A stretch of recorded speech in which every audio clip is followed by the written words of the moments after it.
Bonjour à tous. Je voudrais ce matin vous entretenir sur le thème du choix d'une stratégie de développement pour la Côte d'Ivoire. Oui, si nous voulons véritablement que notre nation accède, disons, à ce qu'on appelle au développement durable surtout, il faut monter une stratégie, en tout cas qui convient. Voilà, parce que le développement ne procède pas du hasard. Le développement procède d'une vision claire, d'une vision réaliste, d'une vision soutenue, d'une vision participative. Voilà, donc ce matin, je voudrais dire d'abord que gouverner, c'est prévoir, comme le dit l'écrivain Émile de Giraldin. Et alors, si gouverner, c'est prévoir, ne rien prévoir, c'est courir donc à sa perte. Et il est important de le savoir. C'est pourquoi, aujourd'hui, les entreprises et les États, pour bien gérer, doivent toujours prévoir.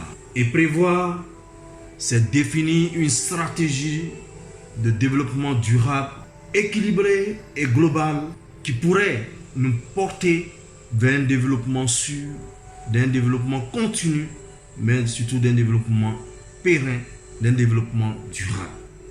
Prenons le cas du pays, la Côte d'Ivoire. Si nous voulons suggérer une stratégie de développement, alors il va falloir prendre en compte certains contextes, et notamment le contexte de l'environnement mondial dans lequel nous vivons, parce que la Côte d'Ivoire n'est pas dans un oasis, la Côte d'Ivoire n'est pas dans un lieu seul. La Côte d'Ivoire est dans un écosystème mondial. La Côte d'Ivoire fait partie aujourd'hui de ce qu'on appelle la mondialisation. Alors, établir une stratégie de développement durable, c'est prendre en compte l'environnement mondial dans lequel nous vivons.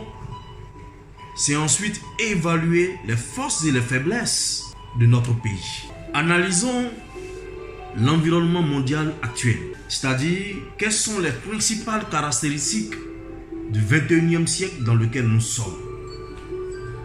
D'abord, il faut savoir que ce 21e siècle, les caractéristiques, c'est d'abord la mondialisation. Et la mondialisation suppose donc que le marché est maintenant global et non plus local ou même régional. C'est-à-dire qu'il faut repenser notre concept de marché trop localisé actuellement. Et ce premier point me donne l'occasion d'apporter le démenti à ces économistes qui se disent que les pays producteurs n'ont pas à transformer leurs matières premières parce qu'ils n'en consomment pas. La Côte d'Ivoire n'a pas intérêt à transformer son cacao parce que justement les Ivoiriens ne consomment pas du chocolat. Je m'inscris en faux parce que les contextes ont changé. Aujourd'hui, nous parlons de la mondialisation et la mondialisation suppose donc un marché mondial qui n'est même pas local ni régional. Le deuxième point qui caractérise notre 21e siècle, c'est l'ère de l'Internet.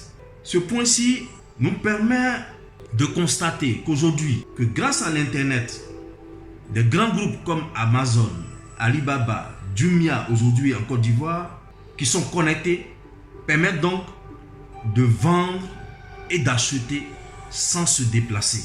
Et ce qui signifie que nous pouvons contacter en un clin d'œil des clients et que le marché mondial est donc à notre portée, à condition que nous ayons les bons produits finis à vendre. Voilà, le marché mondial aujourd'hui est à notre portée pourvu que nous proposons de bons produits sur ces plateformes-là. Et le troisième point, c'est l'accroissement même de la démographie africaine. L'Afrique aujourd'hui, c'est 1 milliard de population. Et quand on prend le monde entier, dans le monde entier, puisque nous sommes dans la mondialisation, c'est 200 000 naissances par jour, soit plus de 73 millions de nouvelles bouches à nourrir par an. 73 millions de nouvelles bouches à nourrir, c'est l'équivalent de 3 fois la population ivoirienne qui s'ajoute chaque année à la population mondiale. Voilà. Et déjà depuis 2016, la population mondiale est évaluée autour de 7 milliards de population.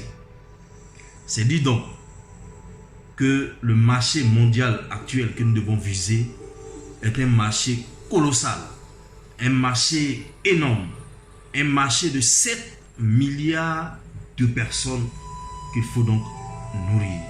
Et donc, nos produits, notamment l'attiéké, la noix de cajou, les cocos, le jus de mangue, l'ananas, le soja, si nous les transformons, nous pouvons les vendre sur ce marché constitué de 7 milliards de population.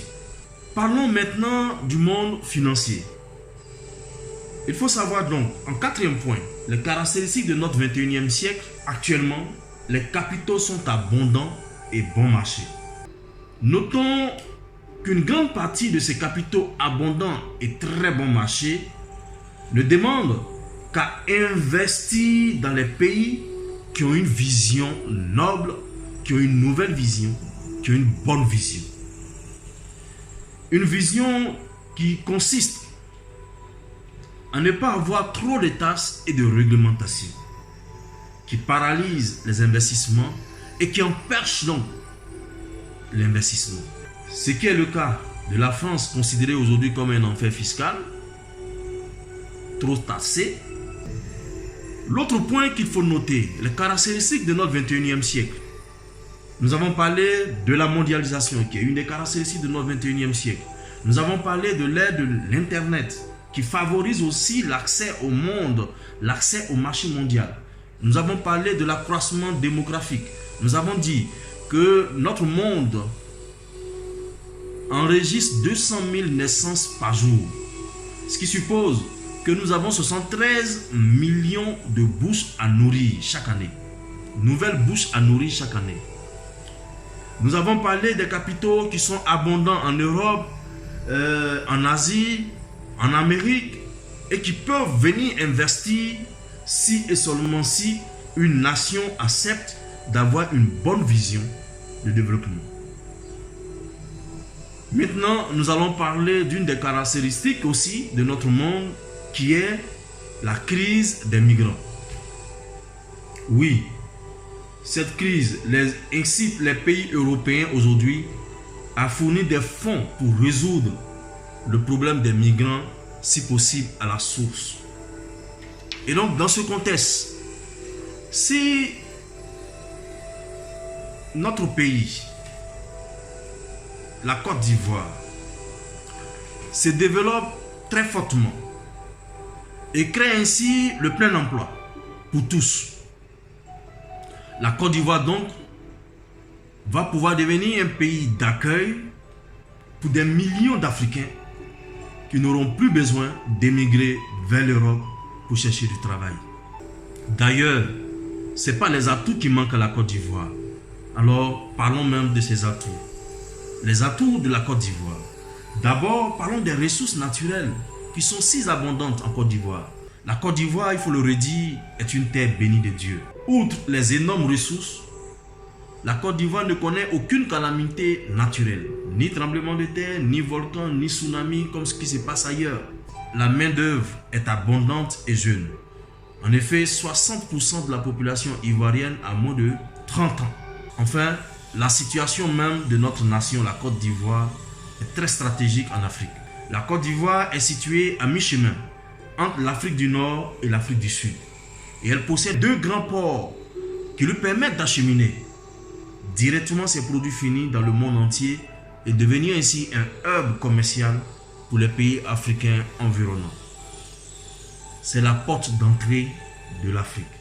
Alors, on pourrait dire de façon synthétique, investir en Côte d'Ivoire, c'est investir l'Afrique.